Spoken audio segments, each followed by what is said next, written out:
most trusted in political science and international relations, Dr. Rajesh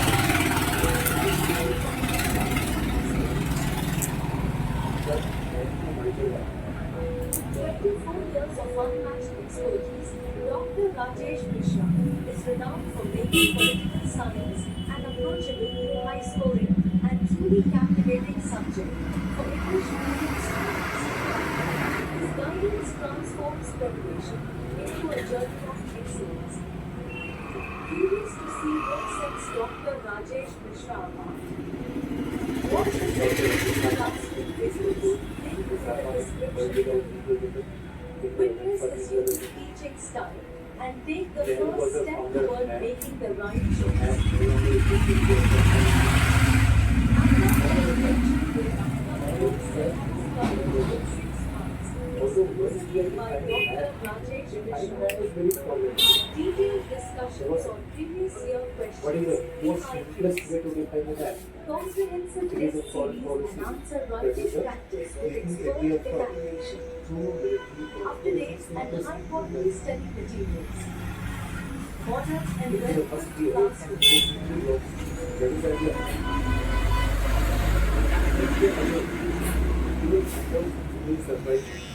और Atlantis के शहर में आपको कोई सिमिलैरिटी नहीं दिख रही। इन दोनों के पास रिंग्स है और ना सिर्फ सेम अमाउंट ऑफ रिंग्स है पर इनकी साइज भी बिल्कुल सेम है। चलो अब थोड़ा सा और कैलकुलेट करके ये भी पता लगा लेते हैं कि साइज आखिर कैसे मैच कर रही है। देखो प्लाटो के हिसाब से पूरे एटलांटिस का साइज था 127 स्टेडिया और अगर देखा जाए तो प्लाटो के समय में एक स्टेडियम का साइज हुआ करता था लगभग कुछ 607 फीट और अब हम 127 स्टेडियम्स को 607 फीट से अगर मल्टीप्लाई करेंगे तो हमें जवाब मिलता है 77,089 फीट और वो किलोमीटर में अगर हम कन्वर्ट करें तो वो हो जाएगा 23.49 किलोमीटर और रिचर्ड स्ट्रक्चर के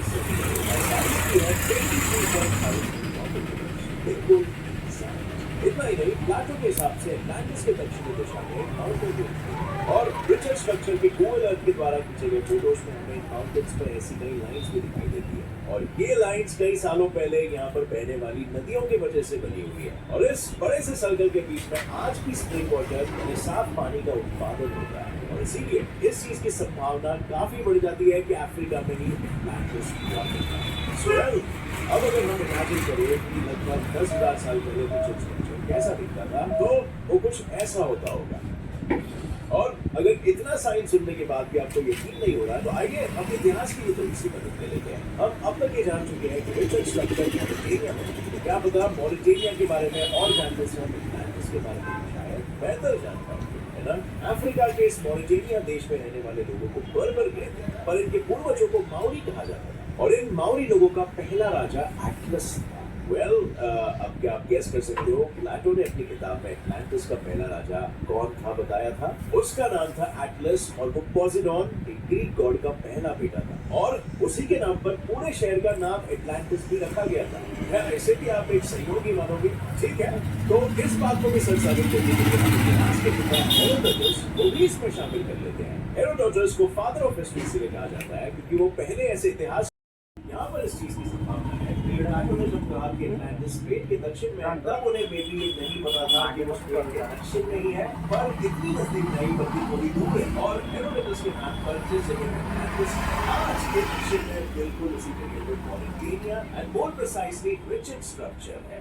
अब खुद ही सोचो संयोग पर संयोग कोइंसिडेंस तो यार बस सिर्फ एक बार हो सकता है 2 बार हो सकता है चलो 3 बार भी हो सकता है पर इतने सारे कोइंसिडेंसेस एक ही जगह के बारे में होना थोड़ा सा सोचो हमारी आंखों के सामने ही था पर बात तो ये ना कि रिचर्ड स्ट्रक्चर में अब तक साइंटिस्टों ने ज्यादा छानबीन नहीं की पर उन्हें यहाँ पर मछलियों की कंकाल और समुद्र के किनारों पे पाए जाने वाले पत्थर भी मिले और पूरी तरीके से खोजने के बाद ही ये पता चल पाएगा कि एटलांटिस सच्ची में यहाँ पर ही हुआ करता था या फिर एक बहुत ही बड़ा इत्तेफाक है। शायद हमारे इस थियरी को 100% प्रूव करने में हमें कुछ और साल लग जाएंगे पर तब तक के लिए आप मुझे कमेंट सेक्शन में नीचे कमेंट करके बताना आपकी क्या राय है। क्या आपको भी लगता है कि वाकई में एटलांटिस शहर है या फिर एक ये बहुत ही बड़ा इत्तेफाक है? नीचे कमेंट्स में शेयर करना फ्रेंड्स। यशस्वी बनावं लागतं कौतुकासाठी सिद्ध करावं सोडावं लागतं स्वप्नांच्या शहरासाठी.